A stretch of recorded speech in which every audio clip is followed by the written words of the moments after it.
রাত 12:30টার সময় নাকি ছেলে এখন লেখাপড়া করতে বসেছে।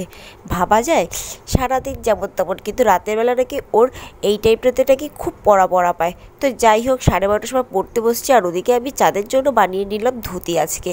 তো সব মিলিয়েই থাকছে আজকের ব্লগটা, প্রথম থেকে শেষ পর্যন্ত দেখো, আশা করি তোমাদের ভালো লাগবে। তো বন্ধুরা, তোমাদের সবাইকে গুড আফটারনুন, আর আরও একবার আমার পরিবারে অনেক অনেক স্বাগত। আজকের ব্লগটা একদম দুপুরের পরপর থেকে শুরু করছি। এখন বাজে প্রায় 2:30 নাগাদ। এই যে চাঁদের জন্য ফার্স্টে কার্টুন চালিয়ে নিলাম টিভিতে। এবার আমি ওকে এখানে বসিয়ে খাওয়াবো। ওকে এখন আর ফোন দেই না, আগে না ফোন দিয়েই খাওয়াতাম, কিন্তু খুব অভ্যাস হয়ে গেছিলো, যেই কারণে এখন টিভি দেখেই খাওয়ানো শুরু করেছি। আর আমার কাছে অত বেশি জেদ করলে পায় না, তাই টিভি চালিয়ে দিলে সেখানে বসে লক্ষ্মীবন্ত ছেলের মতন খেয়ে নেয়, কিন্তু একটু টাইম লাগে। আর এদিকে ওকে খাইয়ে দিয়ে তুলে নিচ্ছি জল। আজকে না টাইম কলের জলটা সকালবেলা দেয়নি, আজকে না অ্যাকচুয়ালি 2 দিন ধরেই জলটা দিচ্ছে না। তো জল না থাকলে তো বুঝতেই পারছো কি অসুবিধা হয়। ঘরে যা জল তোলা ছিল সেগুলো দিয়ে তো কোনো রকম চললো। যেই বিকেলবেলা জল দিয়েছে, তোলার জন্য খুবই তাড়াহুড়ো করে এসেছিলাম প্রথমে। তো দেখলাম প্রথমে জলটা খোলা ছিল, তো কিছুটা জল ভালো করে ফেলে দিলাম, তারপরে এই যে পরিষ্কার এসছে। এখন জলগুলো তুলে নিচ্ছি। আর জল না থাকলে আবার সবথেকে বেশি টেনশন লাগে, কারণ আমি এই জলটা ছাড়া কেনা জল খেতে পারি না। তো সব কিছু করে নিজেও খাওয়া দাওয়া কমপ্লিট করে এই যে ওপরে চলে এসেছি। এখন বাজে প্রায় 4:20 নাগাদ। এবার ওকে আমি ঘুম পড়াবো। যেমন একা একা খেলাধুলো করে, তেমন একা একা কিন্তু ঘুমিয়ে পড়লেই হয়।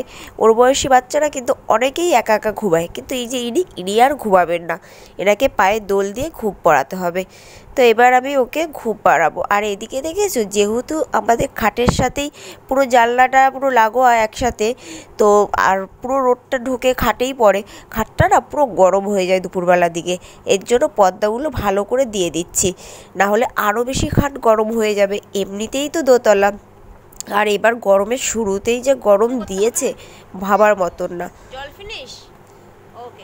তো যাই হোক, এখন ওকে আমি ঘুম পাড়িনি, তার আমিও একটু শোবো। তো তোমাদের সাথে আবার একটু পরে কথা হচ্ছে। আর এই দেখো, চাঁদকে একটু দোল দিতে না দিতেই চাঁদ ঘুমিয়ে পড়েছে। এই দুপুরবেলার ঘুমটাতে ওকে খুব বেশি দোল দেওয়ার প্রয়োজন পড়ে না, 5 থেকে 10 মিনিট দোল দিলেই ও ঘুমিয়ে পড়ে। তো ভেবেছিলাম আমিও শোবো, বাট আজকে আর শুলাম না, এবার একটু কাজ করব। যেহেতু সামনে চৈত্র মাস চলেই এসছে, আর চৈত্র মাসে আমাদের বাড়িতে পুজো হয়।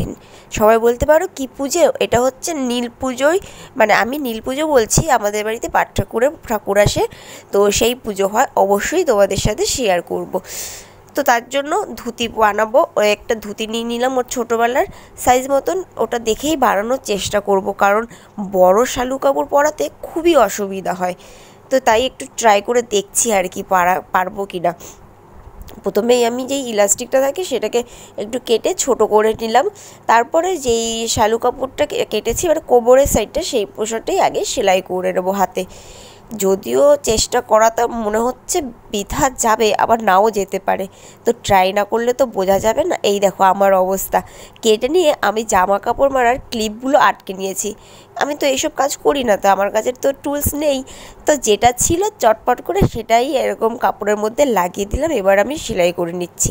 আর এদিকে সেলাই করতে গিয়ে দেখি আমি সুতোতে কোনো গিটি দিইনি, সুতোটা খুলে গেছে। তো এইভাবেই আমার করতে থাকলে পুরো সারা দিন রাত কভার হয়ে যাবে, আর তোমরাও বোর হয়ে যাবে একদম। তোমাদের পরের মেন ভিডিওতে গিয়ে দেখাবো যে কেমনভাবে ধুতি করলাম। আর এদিকে দেখেছো, চাঁদ কিন্তু ওপরে হাই স্পিডে ফ্যান চলছে, এদিকে ঘুমোচ্ছে, তার মধ্যে ওর মাথা ঘেমে যাচ্ছে। এই যে গরম আসলো এখন, ওর মাথাটা সবসময় ঘেমেই থাকবে 90%, আর এত খাবে না বলার মতন না। তো যাই হোক, মাথা মুছি আবার ওকে ঘুম পাড়িয়ে দিয়েছিলাম। আর এদিকে 6টা নাগাদ ওকে তুলে মার কাছে নিয়ে এসেছি।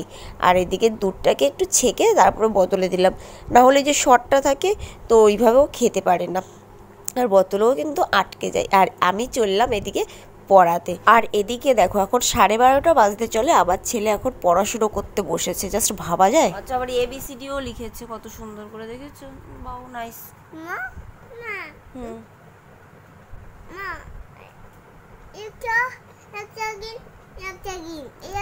Light green, dark green.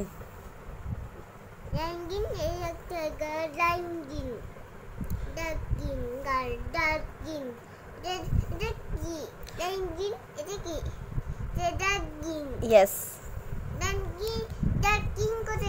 ওই তো ডার্ক গ্রিন দিয়ে লেখো, লেখো এবিসিডি লেখো। তো তো রাত মানে একটা,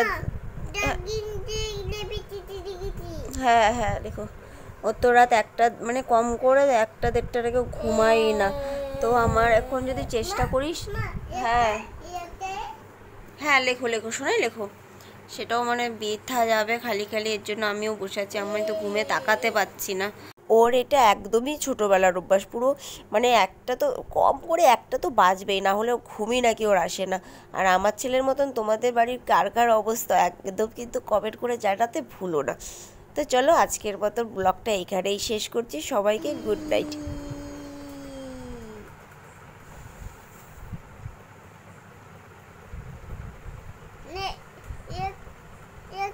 সি লেখো, ডি লেখো।